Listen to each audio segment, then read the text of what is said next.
I'm Victoria Waters, I'm Jordan Jennings. and we are doing our report over the Boers. Colonists were originally brought to Cape Colony by the Dutch East India Company in 1652. Later, the colony would be handed over to the British Empire. Soon, the Dutch colonists at Cape Town would be integrated with German, French, and some English colonists. The language of the Boers is Afrikaans, and the word Boer means farmer. This is because the Boers were subsistence farmers. The Great Trek in 1836, the Boers began moving into the highland interior of South Africa from the Cape Colony. The people who went on this migration were known as the Boer Treks. This is not a single movement. Multiple waves of Boer Treks made the journey inland. This wave of Boer Treks were massacred by the native tribe. The Boers regrouped and pushed the natives back into what is modern-day Zimbabwe. The Boer Treks established settlements between the Vaal and the Orange Rivers, with a population of 2,000 people. In October of 1937, the next largest Boer Trek party was led by Pete Ridgerev, who attempted to acquire land from the Zulu king Dingani. The Zulu king was suspicious of the Boers and had Ridgerev and his 70 men executed. The Zulu king was ordered that the Boer Treks were hunted down and killed. The Zulu warriors attacked the Boer Treks in camp at the Drakensberg foothill, killing all men, women, and children. In November 1838, Andreas Pretorius led a group of 60 trekkers against an enemy force of 10 to 12,000 Zulu warriors at the Battle of Blood River. The defeat of the Zulus led to civil war amongst the Zulu nation. With the enemy divided, the Boers were able to align with the rebelling Zulus and overthrow Dingaan, the Zulu king. After the conflict was resolved, the treaty proposed by Retief was recovered and fulfilled. With land and peace with the neighboring Zulu nation, the Boers created the Natalia Republic.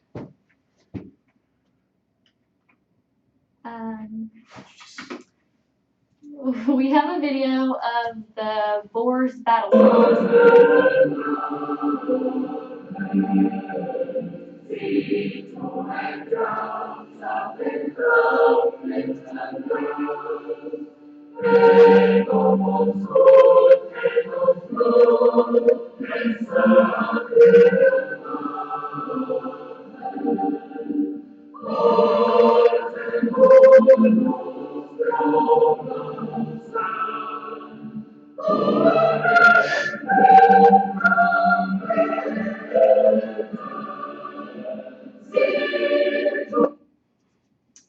So that just shows some of the War of the Boers.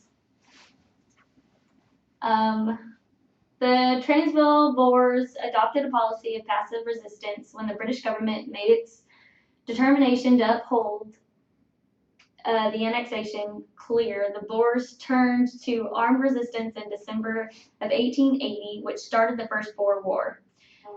Lord Herbert Kitchener adopted a threefold strategy to end the war. First, the republics were deliberately and systematically devastated to deprive the guerrillas of their food and shelter.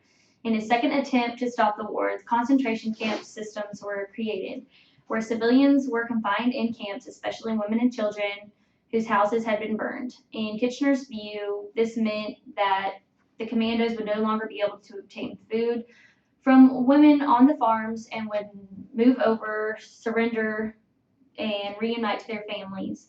This started the Anglo-Boer War.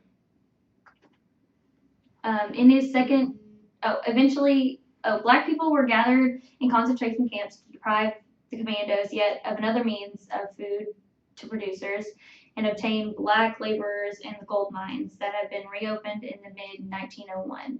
Eventually, there were 64 tenant camps. The bad administration of the camps led to poor quality of food, unhygienic conditions, and inadequate medical arrangements. Consequently, civilians suffered terribly. Eventually, 28,000 Boer women and children had at least 20,000 black people died in their camps. However, it is worth noting that there is very little similarity between the Nazi concentration camps and the concentration camps that were established by the British Army. They were set up with the intention of exterminating part of the human race, but to deprive the Boers, the commandos, of supplies and introduce the Boers to surrender. Things went horribly wrong because of poor administration of the camps and their lack of care. The Second Boer War cast long shadows over the history of the South African region. The devastation of both Boer and Black African populations in the concentration camps and through war and exile were to have a long-lasting effect on the demography and quality of life in the region. Many exiled prisoners were unable to return to their farms at all. Others attempted to do so, but were forced to abandon their farms and find new homes. The after-war reconstruction was run by Lord Milner and his group of Milner's Kindergarten. This small group of civil servants had a profound effect on the region, eventually leading to the Union of South Africa. In the aftermath of the war, an imperial administration freed from accountability to a domestic electorate state about reconstructing an economy that was by then predicated unambiguously on gold. The conclusion, they are still in South Africa with a population of 1.5 million people. Their mission today is still to make Black people slaves in 2013 through 2020. They are still having conflicts with other settlers and people around different parts of Africa.